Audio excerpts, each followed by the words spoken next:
Banco Azteca impulsa el progreso y el bienestar para millones de familias a través del crédito y soluciones accesibles que fomentan el emprendimiento y la inclusión financiera, lo que contribuye a la construcción de un México más fuerte. En 2025 cumplió 23 años de abrir las puertas de la banca, brindando productos y herramientas para lograr que el crecimiento del sistema financiero nos beneficie a todos. 23 años de generar prosperidad incluyente. Conoce más en bancoazteca.com.mx y aprovecha también su abanico de posibilidades para ti y los tuyos. Esto es Arquitectura de los Negocios, un podcast de White Paper donde explicamos a profundidad cómo funciona una industria, qué hay realmente detrás de una empresa, cómo hace dinero. Yo soy Susana Sáenz y te platicaré la historia, las estrategias, las decisiones y estructuras que definen a los negocios que están moviendo al país o que lo hicieron en su momento. Recuerda darle seguir al canal de White Paper y déjanos tus comentarios.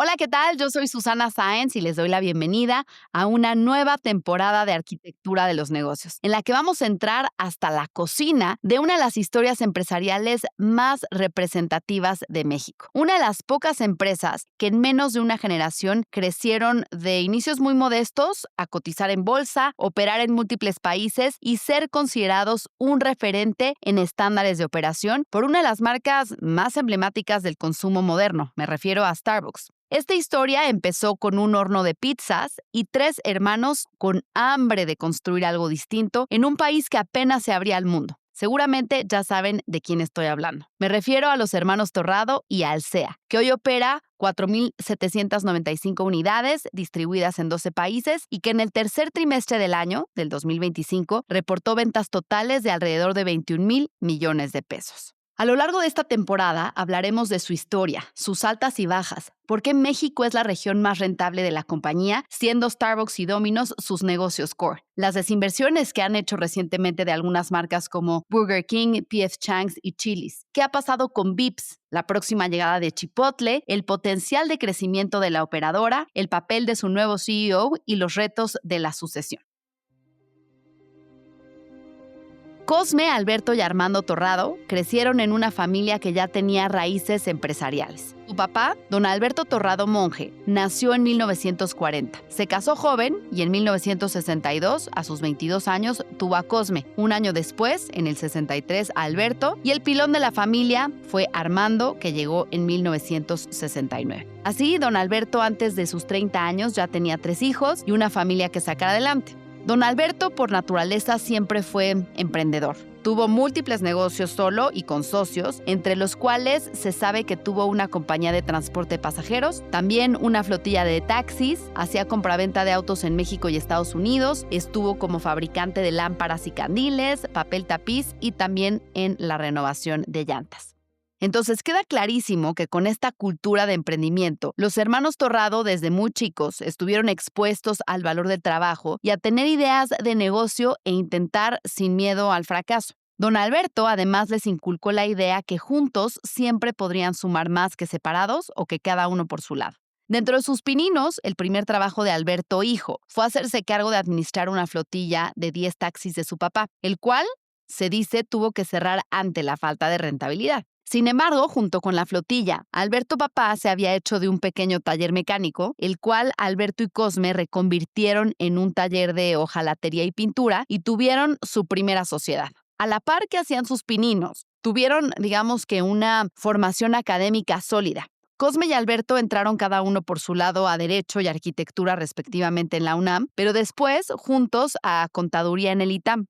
Y esta estructura fue fundamental, como veremos más adelante, la cual además complementaron junto con sus otros socios, después en Alsea, en el IPADE.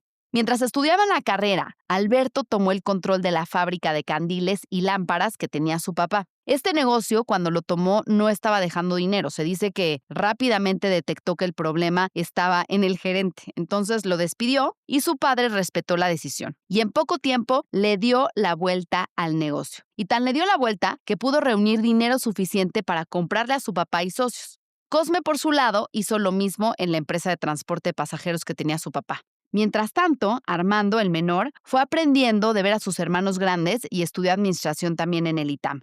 Habiendo dado ese contexto, vamos a las franquicias. Las primeras franquicias de comida rápida internacionales llegaron a México en la década de los 60 con Pizza Hut y Kentucky Fried Chicken, que hoy son parte de Yum! Brands ligados a PepsiCo. Sin embargo, el país seguía prácticamente cerrado al mundo. A finales de los 70s y principios de los 80s, los restaurantes populares de comida rápida eran Burger Boy, que tenían anuncios en televisión con Salma Hayek y que llegó a tener 50 sucursales antes de que llegaran McDonald's y Burger King a México.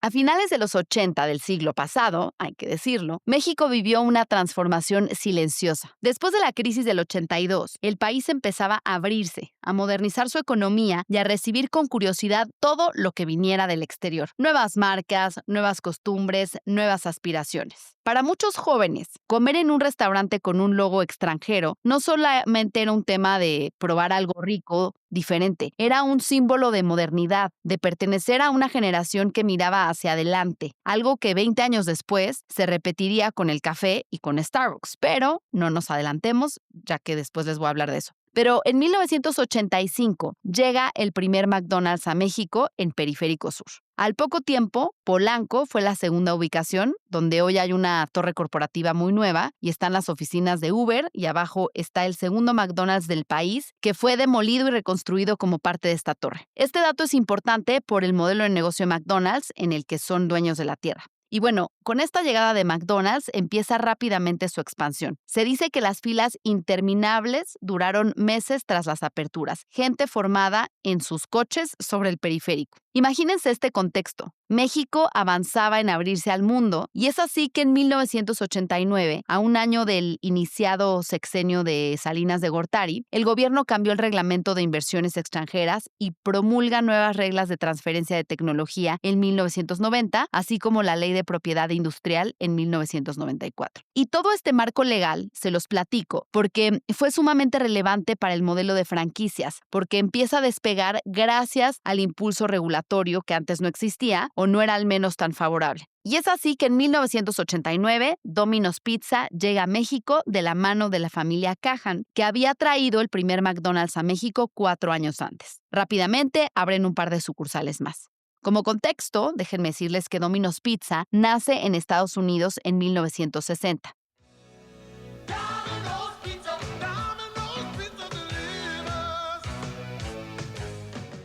Y el detalle distintivo del que se habla es que Domino's fue quien inventó la entrega a domicilio, para lo cual desarrollaron la famosa caja de cartón que todos conocemos. Ahora, los fundadores de Domino's Pizza son igual que los Torrado y los Cajan, hermanos. En este caso, dos, Tom y James Monahan. Y al igual que los Torrado, no empezaron un negocio de cero, sino que compraron una pizzería primero, luego adquieren 2 más, estandarizan y para 1970, es decir, 10 años después de arrancar Domino's Pizza, tenía ya 200 sucursales en Estados Unidos. Viendo el éxito de estas sucursales, los Torrado, que en esa época tenían menos de 30 años, deciden ir por una franquicia de Domino's. La leyenda dice que juntan todos sus ahorros de los distintos negocios que habían hecho, es decir, se van all in e invitan a socios porque no les alcanzaba el capital y no quieren o no podían endeudarse con la banca, y es así que abren su primera sucursal en San Ángel, al sur de la Ciudad de México, en junio de 1990, o sea, hace 35 años.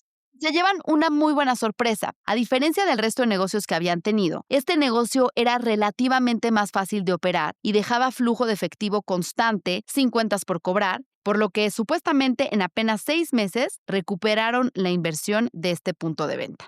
Y se dice que las oportunidades llegan y cuando llegan hay que estar preparados. Y si no estás preparado, pero la quieres, simplemente te tienes que aventar. Total, el no ya lo tienes. Pues bueno, aquí aplica la perfección, porque apenas 3 meses tenían de haber abierto la sucursal, que ya era atendida muchas veces personalmente por los hermanos Torrado y sus socios. Se enteran que Domino's pondría a la venta la franquicia maestra para México. Para los que no están familiarizados con este concepto, una franquicia maestra, digamos que permite dar exclusividad territorial a un grupo, quien puede a su vez subfranquiciar y desarrollar unidades propias. En este caso, Domino's no quería estar lidiando con múltiples franquiciatarios a miles de kilómetros de distancia de sus oficinas centrales y quería más bien delegar esa responsabilidad en un tercero que tuviera la franquicia maestra. Y el que obtiene la franquicia maestra típicamente tiene que pagar un monto elevado upfront y además comprometerse a un plan de aperturas mínimo. Los Torrado tenían una sucursal,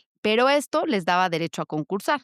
Los Cahan tenían al menos 3 sucursales de Domino's y McDonald's, por lo que eran mucho más sólidos. También había otra familia, la familia Tanur, que tenía más de una sucursal, y los Torrado. Pero como dicen, todo por ganar, nada que perder. Se dice que Alberto preparó su plan de negocios y ofreció $5 millones por la franquicia maestra y se comprometió a abrir 350 sucursales. Era septiembre de 1990. Los Torrado tenían menos de 30 años. Una sucursal con menos de 3 meses de operación y estaban haciendo una apuesta con dinero que no tenían. Literalmente se fueron all in y más. Entonces, Gary McCausland, el CFO de Domino's, les llama y les pregunta si están seguros de poder cumplir el plan que planteaban. Y aquí viene una anécdota muy famosa, muy buena, que dice que se ven con Gary en la Hacienda de los Morales, en la Ciudad de México, en Polanco, acuerdan detalles y hacen un handshake, literal. Simbólicamente, para cerrar el trato, sacan un cheque de $250,000, equivalente al 5% del monto total. Pero al momento de darle el cheque, le dicen a Gary que por favor no lo cobre al día siguiente porque no está fondeado, que les dé una semana para fondear la cuenta y que pueda cobrar este cheque. O sea, literal, lo que hicieron fue lo que hoy conocemos como un negocio de saliva. Amarraron el deal y luego fueron a conseguir el dinero. ¿Qué tal? Alberto y Cosme invitan a su papá al negocio. Pero don Alberto tampoco tenía capital suficiente y es así que invita a uno de sus mejores amigos, don Miguel Quintanilla. Y así el cheque se fondea y empieza la historia de Alsea. Don Alberto y don Miguel se quedan cada uno con el 40% del negocio, 10% Alberto y 10% Cosme. Unos años después se suma Armando y para que tuviera el mismo 10% que sus hermanos, don Alberto le vendió a plazos un 10% igual. Y es de esta manera que con ese capital y un crédito de Bancomer en 1990 nace Torkin, que era la suma de los apellidos Torrado y Quintanilla. Y es así como el 3 de diciembre de 1990, Domino's Pizza International y Torkin firman el acuerdo de franquicia maestra por una duración inicial de 15 años, es decir, hasta el 2005. Pero 8 años después, en 1998, y de manera anticipada, renovaron ese convenio por 35 años más. Como parte de esta investigación, me platicaron que en la anécdota del cheque también hay una leyenda que la formación académica de los Torrado influyó al menos en mensaje, porque cuando la gente de Domino's les pregunta, y bueno, ¿por qué 350 sucursales? ¿Con base en qué tienes esta estimación? El INEGI acababa de publicar datos del censo y Alberto dijo haber utilizado esta data y ser muy claro en que iba a abrir X sucursales por cada población mayor de 100,000 habitantes en el país que existiera. No sabemos qué tan exacto fue, pero sí que sonó muy compelling y eso pues le dio seguridad a la gente de Domino's, ¿no? Cabe señalar que esta proyección, además se dice, fue mucho más agresiva en puntos de venta y dinero que el resto de las ofertas. La historia suena romántica, pero igual Alberto dice: durante los primeros 15 años de la empresa, los directivos por lo menos una vez por semana y a veces en más ocasiones, trabajábamos en la oficina vestidos con el uniforme de Domino's, tenis blancos, pantalón azul marino, camisa a rayas. Durante ese periodo, me podías ver en visitas a bancos o despachos de abogados así uniformado de Domino's Pizza. Y parte de la palanca que usaron al ser dueños de la franquicia maestra es que podían vender territorios de comercializaciones, es decir, subfranquiciatarios. Por ejemplo, un empresario local de Jalisco o Nuevo León, que a su vez se compromete a abrir un número X de sucursales en ese territorio exclusivo. En esa época se dice que abrir un Domino's implicaba una inversión inicial de unos $120,000. Pero las tiendas se pagaban en menos de 3 años, es decir, tenían una TIR superior a 30% anual. Torkin abrió muchas tiendas y subfranquició. Conoció el detalle de la operación In and Out y muy rápidamente construyendo un sistema centralizado de proveeduría que en la industria se conoce como comisariatos. La simplicidad del menú era clave. En esa época, dice Alberto, teníamos 2 únicos productos, pizzas y refrescos. 2 tamaños de pizza, mediana y grande, 13 ingredientes, 2 sabores de bebidas. Trabajamos prácticamente sin inventarios y con ciclos operativos eficientes, sin cuentas por cobrar. Esa es la ventaja de ser operador de marcas, ¿no? que no haces más que replicar modelos exitosos. Y en ese modelo, nuestro reto continuo era atender al cliente bien y a tiempo y elaborar un producto con la calidad esperada. Ahí está la clave de su estrategia. Pero bueno, todo iba fluyendo muy bien. En apenas 4 años, tenían ya 130 de las 350 tiendas comprometidas. Tenían comisariatos en México, en Monterrey, en Tijuana y Cancún, que después serían unificados bajo la marca Día o Distribuidora Internacional de Alimentos, que seguramente han visto camiones circular por cualquier ciudad o carretera de este país con ese nombre. Pero llega 1994 y todos sabemos lo que pasó ese año. Insumos esenciales como el queso eran importados y estaban cotizados en dólares, además del pago de regalías a Domino's en Estados Unidos. El negocio, en apenas unas semanas, se convertía inviable, pero había sido tan rentable esos 4 años que Domino's de Estados Unidos decide entrar a ayudar y se convierte en accionista de su socio en México. Y juntos diseñan una estrategia para salir de una de las crisis más fuertes y les compran a muchos subfranquiciatarios sus unidades y se consolida. Las familias Tanur y Kahan, que habían competido por la franquicia maestra y tenían unidades desde antes que los Torrado, se salen del negocio y algo importante es que había otra familia, la familia Mizrahi, que también decidió salirse. Pero el dato importante es que ellos, a diferencia de la mayoría de los franquiciatarios, tenían sus localidades en Tlatelolco y Ecatepec, lugares más populares y con rentas más bajas de locales. Al tomar estas unidades, se dieron cuenta que podían cambiar el posicionamiento de la marca, ya que originalmente Domino's como marca estaba dirigido más a un consumidor de alto poder adquisitivo. Sin embargo, a pesar de la crisis, la pizza seguía siendo un producto que competía por precio contra tortas y tacos, así que deciden reposicionar. A la par de esto, se integraron nuevos socios a la compañía. 2 de ellos eran otros emprendedores de la misma generación, Federico Tejado y Fabián Gosselin, quienes compartían visión y deciden asociarse. En el caso de Fabián, él ya operaba Burger King por su cuenta. Fabián y Federico son considerados, al igual que los hermanos Torrado, socios fundadores de Alsea. Ellos son parte del consejo de administración, son consejeros patrimoniales, es decir, socios hasta el día de hoy. En esta estrategia de expansión, de acuerdo con Cosme, el crecimiento rápido siempre fue la prioridad, y cito textual.